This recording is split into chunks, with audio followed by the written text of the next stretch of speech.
oceans have always presented a challenge to man. Many secrets remain locked in space, secrets that have puzzled men for centuries. The search for knowledge about space is underway. Hundreds of scientific rockets and satellites have been launched. As the information is collected from space, it is made available to people all over the world. Already, startling and practical advances in many scientific fields have resulted.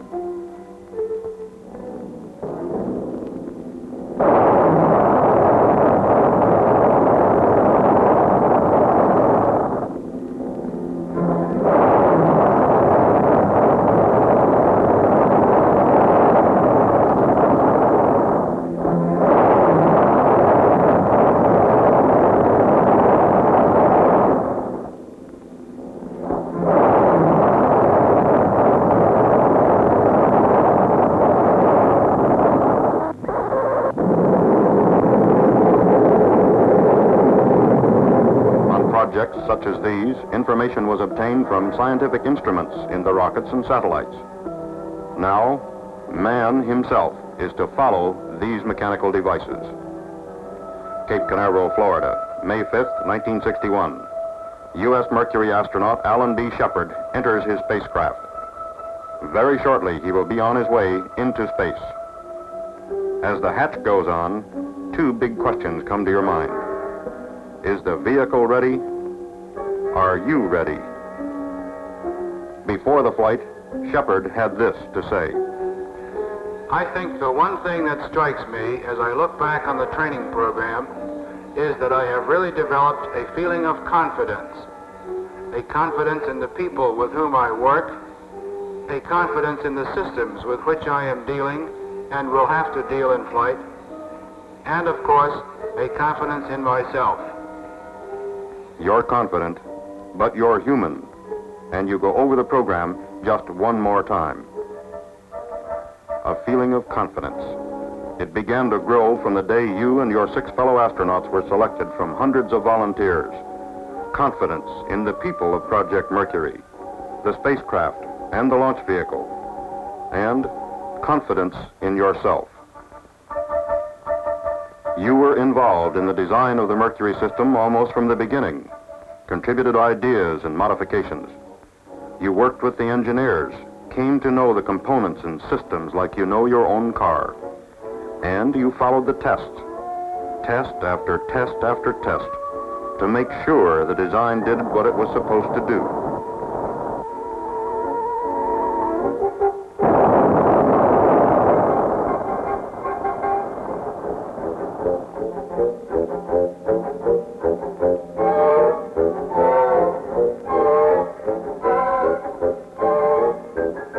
While research and development was underway, you went through almost 2 years of training.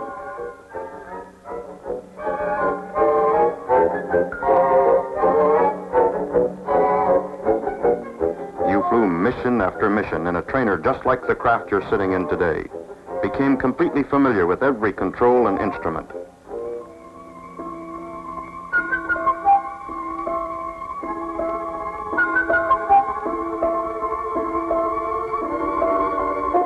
An academic program informed you and the other pilots on astronautics, space mechanics, and spaceflight, kept you briefed on all new developments in the project. Zero-gravity flights in aircraft acquainted you with the condition of weightlessness you would encounter in flight.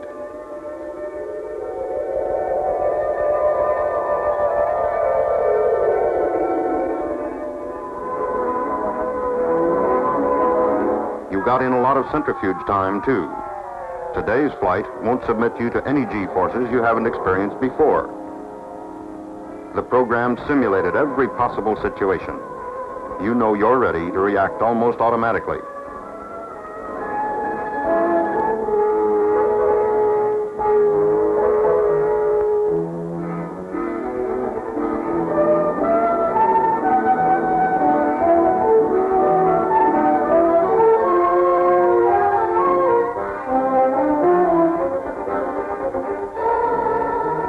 You practice controlling the craft attitude by manual control of pitch, roll, and yaw jets. That will be part of your mission today, and you're confident that you can do it.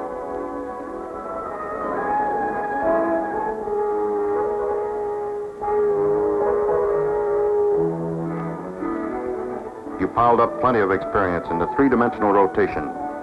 You know that even if tumbling situations occur after separation, you can bring the craft under control with your manual control system. There were continuing flights in high-performance aircraft. They were important to you, too. You're an experienced test pilot. Flying is your business in any type of craft. You remember extensive training in escape and survival techniques. There is always the slight chance the spacecraft may land outside the pre-planned area. As you sit in the spacecraft, waiting for launch, you know your training has covered every conceivable eventuality, every emergency, no matter how unlikely.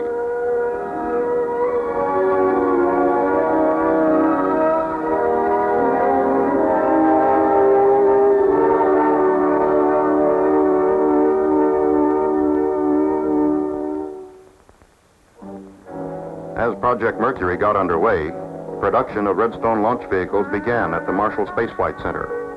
Careful, individual production of vehicles earmarked for Mercury from the day the first bolt came into the plant. The Redstone was available, and with modifications it would do the job.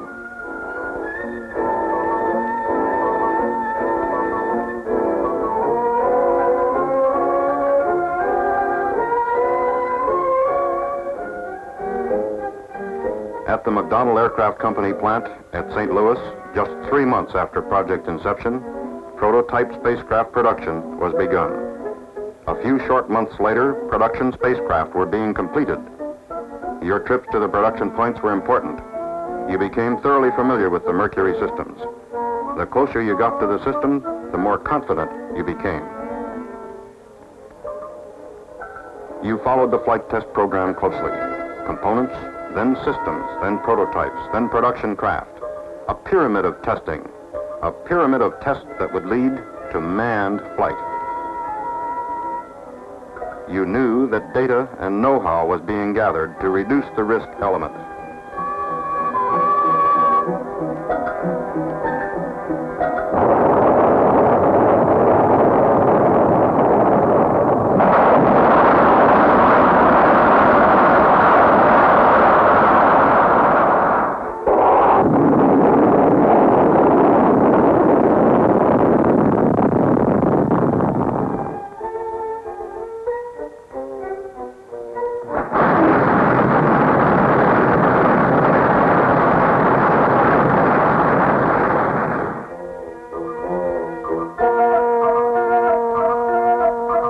Flight, the recovery forces were exercised. Procedures were developed to locate the craft and retrieve it. It became obvious that the craft would not be in the water very long after landing. A chimpanzee named Ham and 2 monkeys successfully flown in the spacecraft indicated the feasibility of manned flight.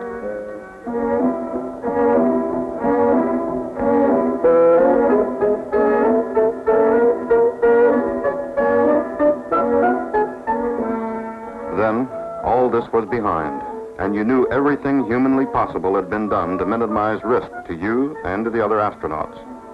It was time now for manned ballistic flight. Mercury Redstone 3. At Cape Canaveral, Launch Pad 5. Preparations for the MR3 flight began weeks before launch day. You went out and watched the Redstone slowly, carefully raised into place on the launch pad. You knew that you might be the pilot. For about 10 days prior to meeting with the spacecraft, the Redstone underwent exhaustive tests, inspections, and simulated launch operations. This vital part of the mission, the launch vehicle, must be as near perfect as man can make it before the spacecraft is installed. You and your fellow astronauts followed the test program closely.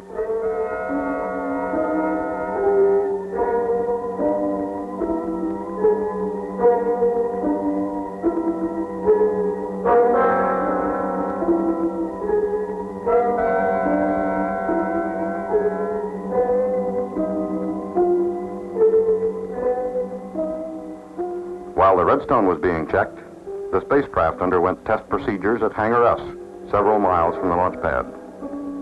Test the electrical systems, the mechanical systems, communications, instrumentation, the sequential system. Verify flight readiness. You participated in many of the tests and checkouts yourself. You had worked closely with the vehicle for many months. If possible, you got even closer to it during the days just before launch. You worked with the Mercury engineers and technicians as they prepared the craft. The feeling of confidence in the mission became even stronger. Your fellow astronauts worked with the same team effort that had prevailed over the 2 years of getting ready. You couldn't be everywhere at once, but they could cover for you. And as you sit in the spacecraft, you know everything is as ready as it can possibly be. They covered the control center, the blockhouse, the launch vehicle, the tracking stations. They kept a finger on the pulse of the operation. The spacecraft was checked out in a pressure chamber capable of 120,000-foot altitudes to test the environmental control system. And then you were added to the system. You made sure that your pressure suit and the life support system were working properly.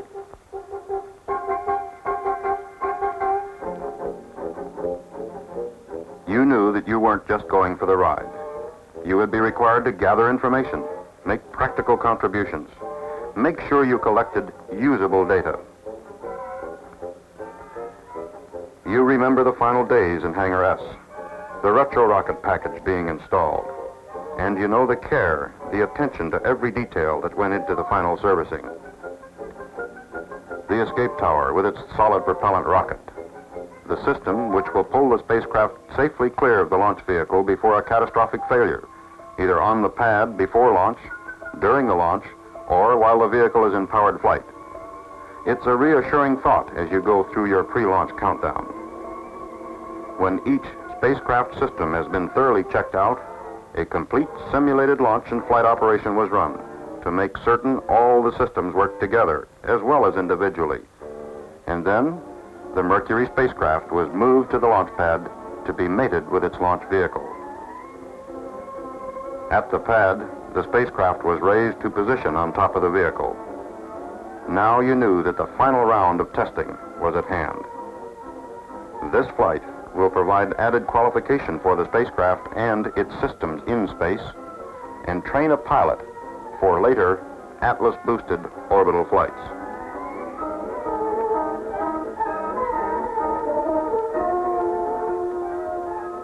After mating, the testing began to make certain the launch vehicle, spacecraft, and blockhouse worked together properly. The launch countdown was checked step by step, and the complete MR3 system was verified to confirm flight readiness.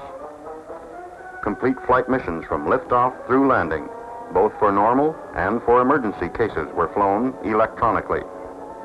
The spacecraft was heavily instrumented to provide pertinent data during the flight. Throughout this period, all the elements of the mission made their preparations. Recovery forces, tracking stations, the Mercury Control Center rehearsed the mission again and again. You and your fellow astronauts rehearsed your parts, went through the procedures over and over. 3 days before launch, a go, no-go review board evaluated the flight readiness of all the mission elements: spacecraft, launch vehicle, pilots, tracking stations, recovery forces, everything. The decision? Go. The recovery forces were dispatched and on their way to their stations downrange.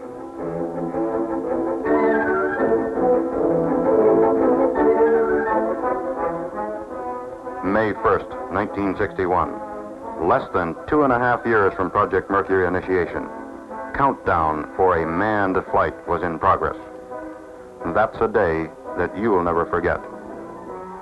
MR3 followed a split countdown, about 4 hours the first day, a little over 6 hours the second day. This procedure helps reduce personnel fatigue. Hydrogen peroxide fueling. This is used in the spacecraft attitude control system. The first day's countdown was completed with this operation. Very early in the morning, May 2nd, the final countdown is underway. Liquid oxygen for the launch vehicle. Before this operation, a meeting had been held to review the weather situation. The weather was marginal, but the decision? Go. At the Mercury Control Center, every detail of the countdown and status of all other elements, such as the recovery forces and the tracking stations, was carefully monitored. The Mercury Operations Director manages the entire flight from the center.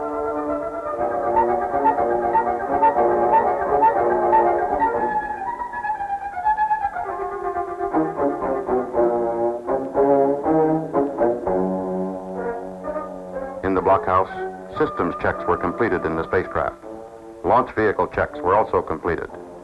The recovery forces were on station in a line along the flight path, ready to retrieve the craft even if there should be an undershoot or an overshoot. You remember the final physical at Hangar S, the feeling that now, at last, the time was almost at hand. And you remember the feeling of confidence that you had, confidence that all systems were ready, and that you were ready too. Before leaving the hangar for the launch pad, you had sensor leads attached to your body. These leads would provide telemeter data on your body functions and reactions during the flight. Mercury flights are designed to provide comprehensive information about man during space flight, information that can be used by people all over the world in their own research projects. And then it happened. You remember the let-down feeling you got when the squawk box gave the word. Test number 108, MR3, was scrubbed because of weather. A let-down feeling? Yes, but it was reassuring to know that the mission would not go unless everything was right. Then it was Friday, May 5th, 3 days later, and the countdown was proceeding again. You remember the feeling you had that this was the day. There'd be no scrub today. The mission would go. You remember the ride to the pad in the transport van. You had rehearsed the procedure before, taken the ride to the pad, and climbed into the spacecraft. But this time, you knew it was the real thing.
Of confidence. As Astronaut Shepard goes through the pre-launch countdown, he knows the system is as ready as human effort can make it. Doctors in the Mercury Control Center and the blockhouse monitor Shepard's physiological status during the countdown. Astronaut Gordon Cooper, assigned to the blockhouse during the launch operation, stays in direct voice contact with Shepard.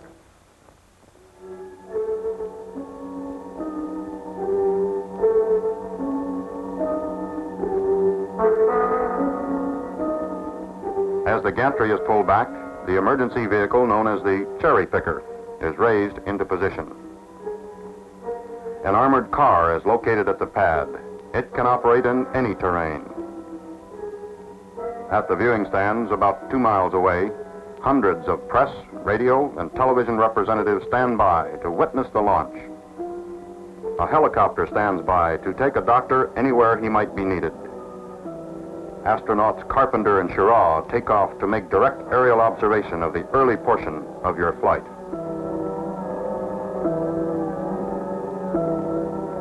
An amphibious vehicle is standing by, ready to move out if necessary to make a close-in recovery. The recovery force helicopters are airborne. All elements of the mission have reported ready to the control center, and the launch is go.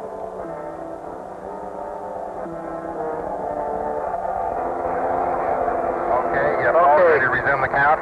Roger, ready to resume the count. SPE, I'm going to turn it over to Stoney, verify. Resume the count. Okay, Stoney, take it over. Roger. 5 seconds.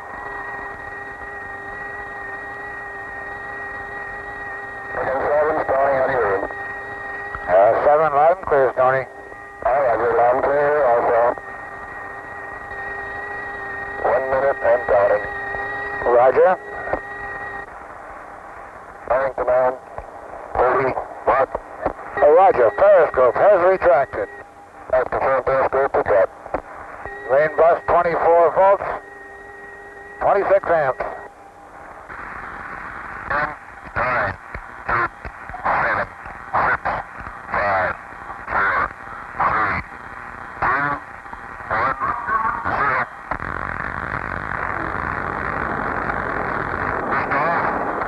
All right, lift off and the clock is started.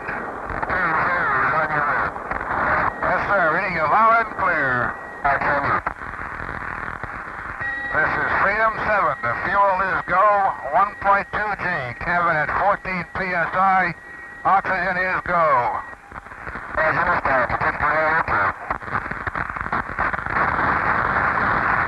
Cabin pressure is holding at 5.5.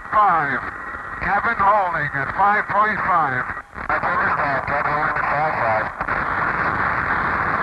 Fuel is go, 2.5 G. Cabin 5.5. Oxygen is go. The main bus is 24, and the isolated battery is 29.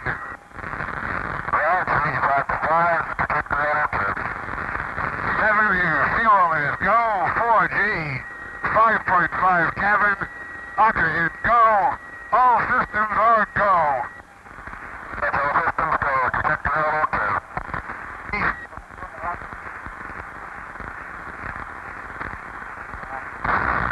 Cut off. Tower jettison green. Okay, switching to manual pitch.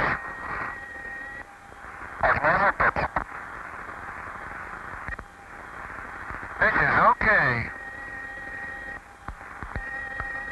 Switching to manual yaw.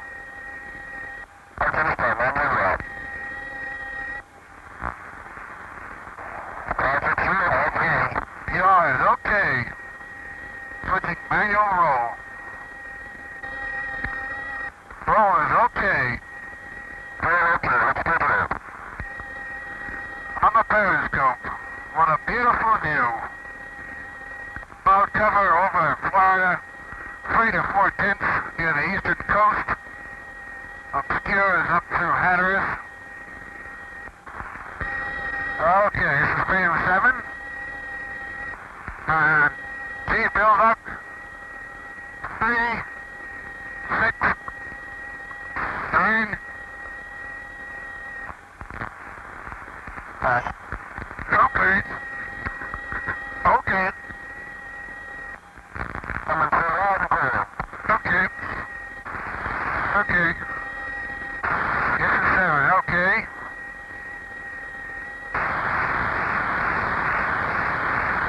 25,000 feet now.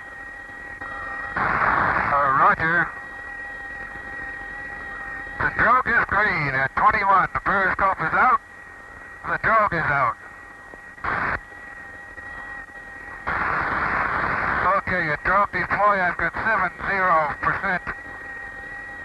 Auto, 90% manual. Oxygen is still okay. Turn green. Main chute is reefed. Main chute is green. Main chute is coming unreefed and it looks good. The main chute is good. Rate of descent is reading about 35 feet per second.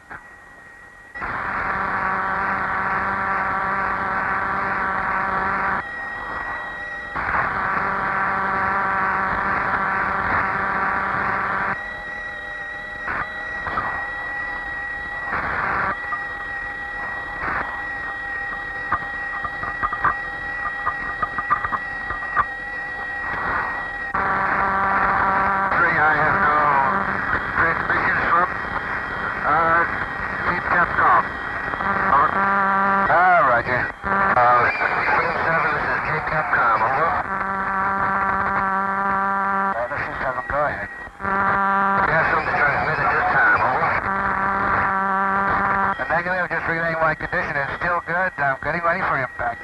Oh, roger.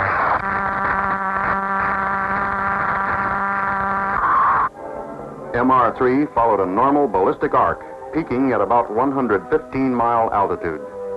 The spacecraft landed 300 miles downrange. The complete flight took 16 minutes and gave Alan Shepard about 5 minutes of weightlessness.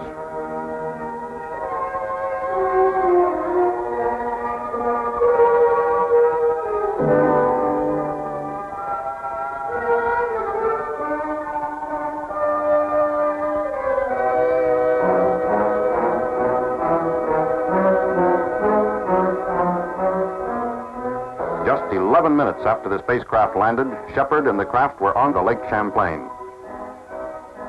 Complete and detailed information on the flight and on Alan Shepard was recorded from launch to recovery. Information to be made available to scientists and interested people the world over.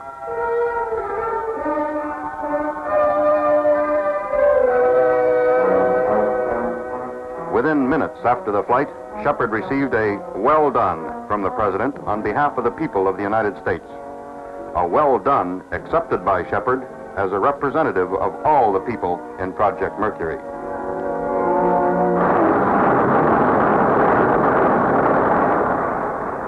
Project Mercury, another step in man's search for knowledge. Freedom 7, another step toward man in space.